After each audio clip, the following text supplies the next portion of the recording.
बिस्मिल्लाहिर्रहमानिर्रहीम। अस्सलाम वालेकुम स्टूडेंट्स। हम एमएलटी का लेक्चर स्टार्ट करने लगे हैं। हमारा आज चैप्टर है सेकंड चैप्टर और हमारा टॉपिक है एलिमेंट्स।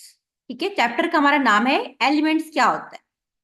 तो इसमें हम पढ़ेंगे कि एलिमेंट्स क्या होते हैं, पीरियोडिक टेबल में हम उनको किस तरह से अरेंज करते हैं। ठीक है, और इसमें जो सेकंड चीज हम पढ़ेंगे कि जो हमारे पास फिजिकल और केमिकल प्रॉपर्टीज होती हैं एलिमेंट्स की, वो क्या है।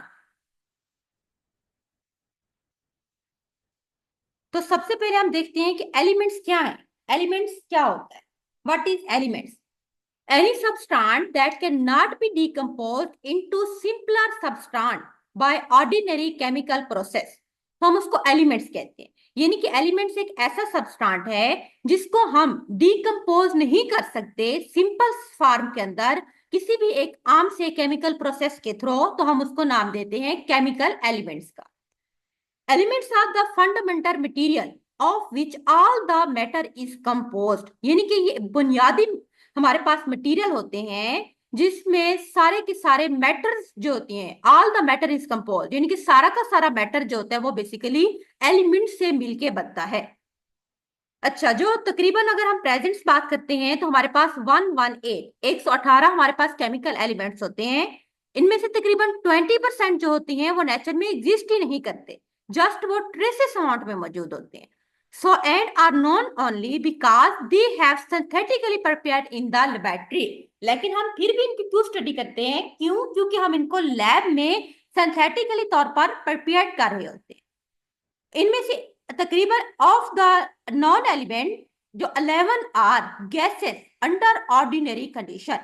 अब इन 20 एलिमेंट में से वो कहते हैं कि 11 एलिमेंट ऐसे हैं जो गैसेस हैं, दो लिक्विड हैं। ठीक है, और इसके अलावा हमारे पास जिसमें हमारे पास सीजियम एंड गीलियम मेल्ट हो जाते हैं अबाउट या above room temperature, and rest are solid, और बाकी जो है ना वो सारे के सारे सॉलिड्स हैं। Element can combine with one each other to form a wide variety of more complex substance called the compound. यानी कि वो कहते हैं कि एलिमेंट्स आपस में एक दूसरे के साथ मिलके कंपाउंड्स बनाते हैं। The number of possible compound is almost infinite. ठीक है, मुख्तलिफ होता है, मिलियन और नॉन मुख्तलिफ कंपाउंड्स होते हैं, डेली जो डिस्कवर्ड्स होते हैं million of compounds. When two or more element जब कंबाइन होते हैं to form a compound, they lose their separate identities. यानी कि अब जो एलिमेंट्स आपस में मिलकर जब कंपाउंड बनाता है तो वो अपने अलग अलग जो उनकी खसूसियात होती है उसको लॉस कर देते हैं। अब उसके अंदर जो प्रॉपर्टीज होंगी वो उस कंपाउंड्स की प्रॉपर्टीज होंगी। ठीक है, इस तरह जो गैसेज एलिमेंट है, फॉर एग्जाम्पल हाइड्रोजन और ऑक्सीजन, इनकी मुख्तलिफ प्रॉपर्टीज हैं, लेकिन जब ये दोनों मिलके वाटर बनाते हैं जो कि कंपाउंड्स हैं, तो पानी की अपनी खसूसियत है। पहली बात तो ये कि पानी लिक्विड है, टेस्टलेस होता है, कलरलेस होता है, तो उसकी एक अपनी खसूसियत है। इसी तरह हम बात करते हैं बेटा सोडियम क्लोराइड की, जिसमें सोडियम और क्लोरीन ये दो एलिमेंट्स है, सोडियम और क्लोराइड, इनकी अपनी खसूसियत होती है। लेकिन जब ये दोनों मिलकर एक कंपाउंड्स बनाते हैं जिसको हम सोडियम क्लोराइड कहते हैं, तो उसकी अपनी खसूसियत होती है जो कि एक टेबल साल्ट है। Almost element substance are themselves complex structures composed of one or more fundamental principle called proton, neutron and electron। अब वो बात करते हैं कि एलिमेंट्स क्या हैं। वो कहते हैं कि एलिमेंट्स जो होते हैं वो प्रोटॉन, न्यूट्रॉन एंड इलेक्ट्रॉन से मिलकर बनते हैं विद इन एटम। अगर हम एक एटम की बात करते हैं तो हमें पता है उसके अंदर एक स्मॉल न्यूक्लियस होता है, और न्यूक्लियस के अंदर दो चीजें होती है, प्रोटॉन जिन पे पॉजिटिव चार्ज होता है और उस पर न्यूट्रॉन्स होते हैं जिनके ऊपर कोई चार्ज नहीं होता। उसके और बाहर जो होता है एटम के इलेक्ट्रॉन होते हैं जिनके ऊपर नेगेटिव चार्ज होता है। उसके बाद क्या है कि ये हमारे पास बेसिकली सब एटॉमिक पार्टिकल्स है। ठीक है, सब एटॉमिक पार्टिकल्स में क्या चीज आ जाती है? इलेक्ट्रॉन, प्रोटॉन और न्यूट्रॉन। ये सारे हमारे पास बेसिकली मिलके एटम्स के, हम इसको सब एटॉमिक पार्टिकल्स कहते हैं। इन तमाम पार्टिकल्स की अपनी स्पेसिफिक प्रॉपर्टीज होती हैं, इनका एक खास वेट होता है और इनके ऊपर इलेक्ट्रिकल चार्ज होता है। प्रोटीन का हमें पता है, जिस तरह मैंने आपको पहले बताया था, प्रोटॉन पे पॉजिटिव चार्ज होता है, इलेक्ट्रॉन पे नेगेटिव चार्ज है, और जो न्यूट्रॉन्स होते हैं ना वो न्यूट्रल होते हैं। न्यूट्रल्स मीन कि उसके ऊपर कोई भी चार्ज नहीं होता। अगर हम एटम के डायमीटर की बात करते हैं तो एटम का डायमीटर जो होता है 10,000, ठीक है, time larger than that of its nucleus. एक एटम का जो डायमीटर है वो उसकी न्यूक्लियस की निस्बत 10,000 जो होती है वो ज्यादा जो होती है लार्जर होता है। Neutron and proton which are collectively called nucleons. अब ये न्यूक्लॉन्स क्या होते हैं? दोनों न्यूट्रॉन और प्रोटॉन दोनों को हम अगर एक लफ्ज में डिस्क्राइब करें तो हम उसको न्यूक्लॉन्स कहते हैं। Have relative weight of approximately 1 atomic mass unit. जबकि इलेक्ट्रॉन जो होता है उसका वेट तकरीबन होता है 1/2000, ठीक है, हैवी ज्यादा होता है।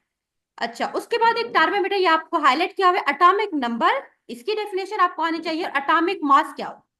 तो पहले हम देखते हैं कि व्हाट इज एटॉमिक नंबर। वो कहते हैं number of protons in the nucleus is equivalent to the atomic number of elements. यानी कि एक न्यूक्लियस के अंदर जो प्रोटॉन का नंबर होता है वो बराबर होता है atomic number of the elements. Atomic number को हम उसका बेसिकली प्रोटॉन नंबर भी कहते हैं, उसको जी से शो किया जाता है। उसके बाद हमारे पास है mass number, total number of proton and neutron. दोनों को अगर अब हम बात करते हैं प्रोटॉन और न्यूट्रॉन दोनों का जो टोटल नंबर होगा हम उसको मास नंबर कहते हैं। अब एटम क्या है? अगर हम एटम की बात करें तो एटम इटसेल्फ इलेक्ट्रिकली न्यूट्रल होता है, यानी कि उसके ऊपर कोई चार्ज नहीं होता। एटॉमिक नंबर जो होते हैं represent not only the number of proton या positive charge in nucleus but also the number of electron या negative charge in extra nuclear region of atom. कहने का मकसद ये है कि वो कहते हैं कि जो न्यूक्लियस होता है उसके अंदर जो प्रोटॉन्स होते हैं वो पॉजिटिव चार्ज को शो करते हैं, और इसके अलावा जो इलेक्ट्रॉन्स होते हैं जिनके ऊपर नेगेटिव चार्ज होता है वो उसके बाहर होते हैं, तो वो उसके भी नंबर को शो करते हैं। उसके बाद एलिमेंट की अगर हम केमिकल कैरेक्टरिस्टिक की बात करें तो वो डिपेंड करता है उसके एटम के अंदर इलेक्ट्रॉन का नंबर कितना है, उसके अरेंजमेंट कितना है, उसके ऊपर डिपेंड करता है। नेक्स्ट हमारे पास आ जाती है एक टर्म बेटा एसोटॉप्स। What are एसोटॉप्स? इसकी आपने डेफिनेशन करनी है इस बारे में। एसोटॉप्स क्या होते हैं कि वो कहते हैं कि अगर if a atom have different number of neutron in their nuclei such of atom with same atomic number but different relative weight are called isotopes. Isotopes क्या है कि ऐसे एटम्स के ग्रुप जिनका एटॉमिक नंबर तो सेम है लेकिन उनका वेट डिफरेंट होता है तो हम उसको एसोटॉप्स कहते हैं।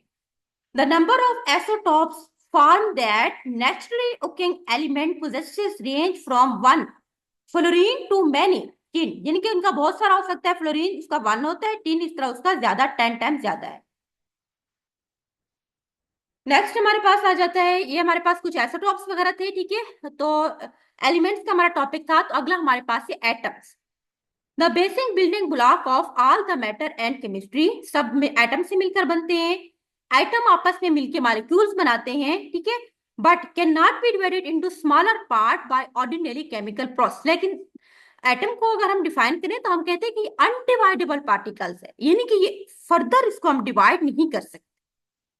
Most of atom empty space खाली होता है। इसमें बेसिक 3 सब एटॉमिक, ये बातें पहले मैं आपको बता चुकी हूँ बेटा, प्रोटॉन इलेक्ट्रॉन्स वगैरह होते हैं। प्रोटॉन पे पॉजिटिव चार्ज होता है, इलेक्ट्रॉन के ऊपर नेगेटिव, और न्यूट्रॉन के ऊपर कोई चार्ज नहीं होता। और न्यूक्लियस है उसके दरमियान में जिसमें प्रोटॉन और न्यूट्रॉन होते हैं, और जो इलेक्ट्रॉन्स होते हैं ना उसके बाहर जो शेल होते हैं उसके अंदर रिवॉल्व करते हैं, ठीक है। तो इसमें आपने इसके बाद डेफिनेशंस कर लेनी है इस सारे के अंदर कि किस तरह से होते हैं। और एसोटॉप्स की हम पहले भी पढ़ चुके हैं, ठीक है। एसोटॉप्स क्या होते हैं उसकी आपने डेफिनेशन करनी है कि atom having same number of proton but different number of neutron represent the same element, यानी कि जिनके नंबर ऑफ प्रोटॉन तो सेम होते हैं लेकिन नंबर ऑफ न्यूट्रॉन डिफरेंट होते हैं, हम उसको एसोटॉप्स ऑफ द एलिमेंट्स कहते हैं। Isotopes element is specified by sum of number of, उसमें हम प्रोटॉन एंड न्यूट्रॉन्स को देखते हैं। फॉर एग्जांपल अगर हम कार्बन एटम उसके 2 एसोटॉप्स की बात करते हैं, कार्बन 12 मोस्ट कॉमन यूज होता है और कार्बन 14 जो लेस कॉमन है। जो कार्बन 12 होता है नॉन रेडियो एक्टिव एसोटॉप्स है, और जो कार्बन 14 है वो उसका क्या है, रेडियो एक्टिव कार्बन का एसोटॉप्स है। जिस तरह आप देख सकते हैं ये हमारे पास एटम है, एटम के दरमियान में ये न्यूक्लियस है, ये बाहर उसके शेल्स है जिसको हम इलेक्ट्रॉन, इसके ऑर्बिट्स इसको बोलते हैं, इलेक्ट्रॉन के ऑर्बिट्स है, इसमें ये इलेक्ट्रॉन है। न्यूक्लियस के अंदर न्यूट्रॉन और प्रोटॉन्स होते हैं। ये एटम की स्ट्रक्चर है। पैराडिक टेबल की तरफ हम आते हैं। पैराडिक टेबल में क्या होता है कि जो पैराडिक टेबल है बेसिकली हम एलिमेंट्स की कहते हैं, पैराडिक टेबल हम सिंपली उसको हम पैराडिक टेबल भी कह सकते हैं या पैराडिक टेबल ऑफ एलिमेंट्स भी कह सकते हैं। एक हमारे पास सिस्टेमेटिक अरेंजमेंट्स होती है 118 118 नॉन केमिकल एलिमेंट्स। ये केमिकल एलिमेंट्स जो होते हैं वो एक ऑर्डर्स के अंदर ऑर्गेनाइज्ड होते हैं, नंबर ऑफ जिसमें protons in the atom of nucleus के अंदर, और उसके बाद एटॉमिक मास उनका क्या है वो लेफ्ट टू राइट और टॉप टू बॉटम उनको उसमें शो किया जाता है। हॉरिजेंटल रो होती है फ्रॉम लेफ्ट टू राइट, उसको हम पीरियड्स कहते हैं, यानी कि उस टेबल के अंदर जो लेफ्ट से राइट जो रो होती है ना उसको हम कहते हैं पीरियड्स। और जो वर्टिकल कॉलम होते हैं फ्रॉम टॉप टू बॉटम उसको हम ग्रुप का नाम देते हैं। पीरियडिक टेबल एक इसेंशियल्स जो होती है, एक एक्सेप्ट है, एसेंशियल आप कह सकते हैं पहलू है हमारी केमिस्ट्री का। It is arrangement of known elements and therefore provide information about element and their relation to each which one and other. अब अगर हम बात करते हैं कि ये 118 जो एलिमेंट्स होते हैं टेबल के अंदर 7 पीरियड्स और 18 ग्रुप होते हैं। अब इसमें मुख्तलिफ फर्दर ये होता है कि एलिमेंट्स को हम डिफरेंट ब्लॉक्स में डिवाइड करते हैं। फॉर एग्जांपल एस ब्लॉक अगर हम देते हैं एलिमेंट्स का, फर्स्ट और सेकंड ग्रुप एलिमेंट का that have last electron filled in S sub shell, जिनका आखिरी इलेक्ट्रॉन एस सब शेल में होता है, हम उसको एस सब ब्लॉक कहते हैं। एस ब्लॉक के अंदर जो एलिमेंट्स होते हैं उसमें हमारे पास अल्कली है मेटल्स और अल्कलाइन अर्थ मेटल्स आ जाती है। उसके बाद है P block element. P block element जो होती हैं इसमें ग्रुप 13 से 17 का ग्रुप होता है।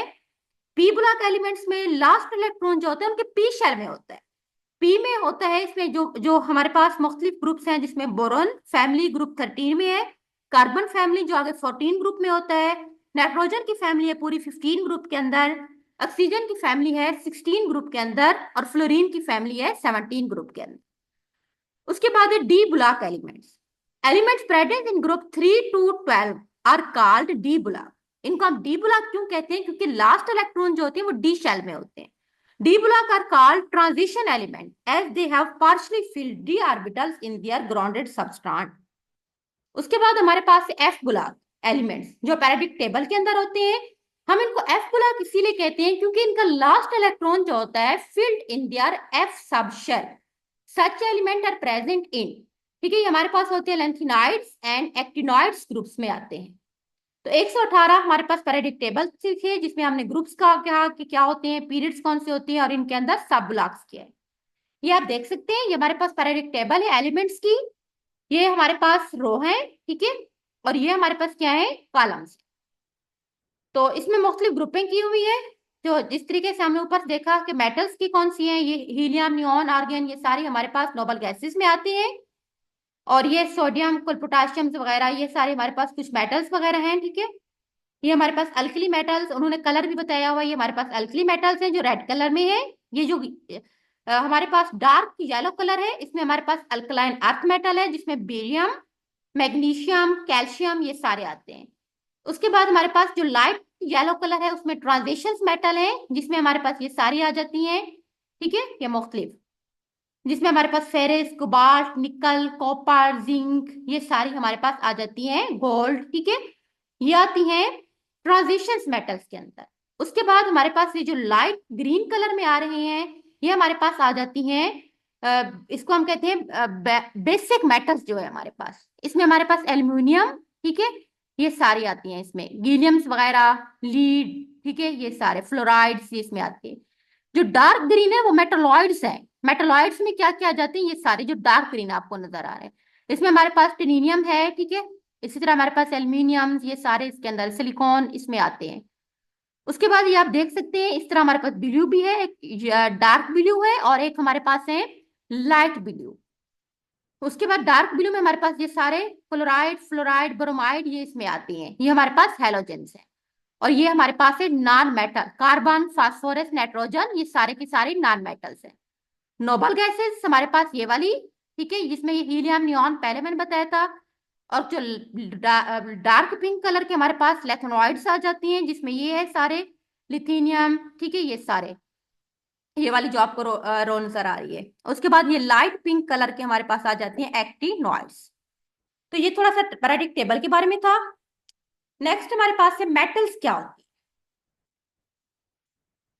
ठीक है। अगर हम मेटल्स की बात करते हैं तो metals any of the class characterized by high electric and thermal conductivity। यानी कि मेटल्स में पता है ना उसके अंदर करंट होता है, उनमें इलेक्ट्रिकल और थर्मल कंडक्टिविटी होती है और हाई रिफ्लेक्टिविटी ऑफ लाइट, और लाइट को रिफ्लेक्ट करती हैं, तो उन क्लास ऑफ सब्सटेंस को हम मेटल का नाम देते हैं। उसमें दो प्रॉपर्टीज होती है, इलेक्ट्रिकल एंड थर्मल प्रॉपर्टीज होती हैं जिसके अंदर, और वो लाइट को रिफ्लेक्ट करती हैं। मेटल क्या है कि सॉलिड होती है रूम टेम्परेचर के ऊपर सिवाय मरकरी के, और इस तरह कुछ हमारे पास मेलेबल होती है that can rolled into sheets, उनको हम अपनी मर्जी से बना सकते हैं। कुछ टेक्टाइल होती हैं, ड्राई इनटू वायर्स में उससे हम बनाते हैं। मेटल जो होती है वो सेपरेट ग्रुप में पैराडिक टेबल में रखी होती हैं। उनका ग्रुप जो होता है, जो होती है 1A से 5A उनका ग्रुप है। ट्रांजिशंस मेटल जो होती हैं वो बी वाले ग्रुप में होती हैं, 1B से लेके 8B तक। ठीक है, ये तो सारे उन्होंने मुख्तलिफ इसमें चीजें हैं, बस आपने इसमें डेफिनेशन याद कर लेनी है, और ये दो ग्रुप है। आगे मेटल क्या है, प्रॉपर्टीज है, क्रिस्टलाइन सॉलिड होती है, लेकिन जो मरकरी है वो सॉलिड नहीं होती, वो लिक्विड होती है रूम टेम्परेचर के ऊपर। ठीक है, आगे कुछ नॉन मेटल्स होती हैं जिसमें कार्बन सल्फर वगैरह आ जाते हैं। ठीक है, तो ये हमारे पास है। इस तरह कुछ मोस्ट रिएक्टिव मेटल्स हैं जिसमें लिथियम, पोटाशियम, रेडियम। कुछ लो रिएक्टिव होती हैं जिसमें gold, silver, palladium and platinum आ जाती हैं। High electrical and thermal conductivity of simple metal, जो नॉन ट्रांजिशन मेटल होती हैं, are best explain by reference of free electron theory के थ्रू। फ्री इलेक्ट्रॉन थ्योरी में क्या होता है, वो कहते हैं individual atom in such a metal have lost their valency electron to enter the solid, यानी कि उनका जो बाहर वाला वैलेंसी इलेक्ट्रॉन होते हैं वो उसको लॉस कर देते हैं और वो फिर सॉलिड में इंटर हो जाते हैं। इनके अंदर जो फ्री इलेक्ट्रॉन होते हैं that give rise to conductivity move, इनके अंदर वो कंडक्टिविटी मीन जो उनकी एक प्रॉपर्टीज होती है जो उनको मूवमेंट में हेल्प आउट करती है, हम उसको कहते हैं कंडक्शन मीन तरसील करना, ट्रांसफर करना as a group throughout the solid. इस तरह वो सॉलिड में कन्वर्ट हो जाती है। मोर कम्प्लेक्स जो हमारे पास मेटल है उनको हम ट्रांजिशन एलिमेंट से मिलकर बनती हैं। ठीक है, जिसको हम बैंड थ्योरी के थ्रू जो है ना एक्सप्लेन कर सकते हैं। तो नेक्स्ट हमारे पास आ जाती हैं मैकेनिकल प्रॉपर्टीज जो होती हैं मेटल्स की, वो क्या है कि हार्ड होती हैं, ability to resist repeated stressing, यानी कि बार बार जब इनको स्ट्रेस देते हैं तो वहां पे ये रुक जाती हैं, रेजिस्ट करते हैं, यानी कि ये हमें एक शेप में मोड़ना चाहे ना, एक शेप में मोड़ने के बाद एक जगह पे वो मुड़ जाएगी, वो दोबारा ओरिजिनल फॉर्म में नहीं आएगी। इसको हम कहते हैं कि स्ट्रेस हम इनको जब बार बार देते हैं, रिपीटेड स्ट्रेसिंग देते हैं, तो ये रेजिस्ट करते हैं। उसके बाद इनकी होती है डक्टिलिटी, यानी कि हम इसको वायर में कन्वर्ट करते हैं, डक्ट में नाली वायर टाइप बनाते हैं। इसके बाद मेलेबिलिटी होती है, यानी कि ये ट्रांजिशंस होती हैं, इनमें करंट वगैरह पास करता है, ये सारा इसके मुख्तलिफ स्ट्रक्चर है। उसके बाद हमारे पास आ जाता है कुछ जो होती हैं the absence of layer of atom in its dense pack structure. अगर हम इनको एक तरह से पैक करते हैं ना, तो इनके कम्पैक्ट डेनिस फॉर्मिंग के स्ट्रक्चर बनती है जिसके बाहर एटम की लेयर नहीं होती। For example a metal to deform plastically prevent it from being brittle. आप देखते हैं कि वायर्स जो थी वो मेटल की बनी है, लेकिन ऊपर प्लास्टिक की हम शीट दे देते हैं ताकि उनको हम ब्रिटल्स मीन सॉफ्ट होने से उसको रोक दें, हमारे पास वो इजीली ब्रेकेबल ना हो। तो ये हमारे पास था मेटल्स के बारे में। नेक्स्ट हम इंशाल्लाह नेक्स्ट टाइम डिस्कस करेंगे। तो आज के लिए हमने सेकंड चैप्टर में जो चीजें आपने याद करनी है, आपने ये देखना है कि एलिमेंट्स क्या होता है, ठीक है, उसकी डेफिनेशंस। तो एमसीक्यूज के लिए आपने इसको देखना है कि इसमें टोटल कितनी एलिमेंट्स हैं, और इसके बाद आपने देखना है कि इसमें से कौन से एलिमेंट सॉलिड फॉर्म में है, कौन से गैसेस, कौन से लिक्विड फॉर्म में। एटॉमिक नंबर की डेफिनेशन याद रखनी है, एटॉमिक मास की, आपने आइसोटॉप्स की डेफिनेशन याद रखनी है। ठीक है, नेक्स्ट एटम के बारे में हमने थोड़ा सा देखा है कि एटम क्या है, एटम के मेन सब एटॉमिक पार्टिकल्स क्या होते हैं, किसके ऊपर क्या चार्ज है, ये थोड़ी सी हमने चीजें डिस्कस की थी। नेक्स्ट हमने इसके अंदर देखा है कि आइसोटॉप्स, वही डेफिनेशन जो हमने ऊपर ही पढ़ी थी, आप एक दफा कर लो बस। सेकंड चीज एटम के ये स्ट्रक्चर्स है, ठीक है, और उसके अलावा हमने पैराडिक टेबल ऑफ एलिमेंट्स को देखा। डेफिनेशन शॉर्ट क्वेश्चन के लिए आप लोगों ने इसको देखना है कि पैराडिक टेबल क्या है, ग्रुप्स क्या है, उसमें पीरियड्स क्या होते हैं। उसके बाद हमने कुछ ब्लॉक डिस्कस किए थे कि एस ब्लॉक एलिमेंट्स कौन से होते हैं, P block, D, F block. Then हमने इसके अंदर देखा था कि मेटल्स क्या है, डेफिनेशंस, ठीक है, मेटल की क्या प्रॉपर्टीज होती है, ये हमने इसमें अंदर कुछ देखा है। तो यहां तक हमारा आज का लेक्चर था। नेक्स्ट हम नॉन मेटल से स्टार्ट करेंगे। अल्लाह हाफिज।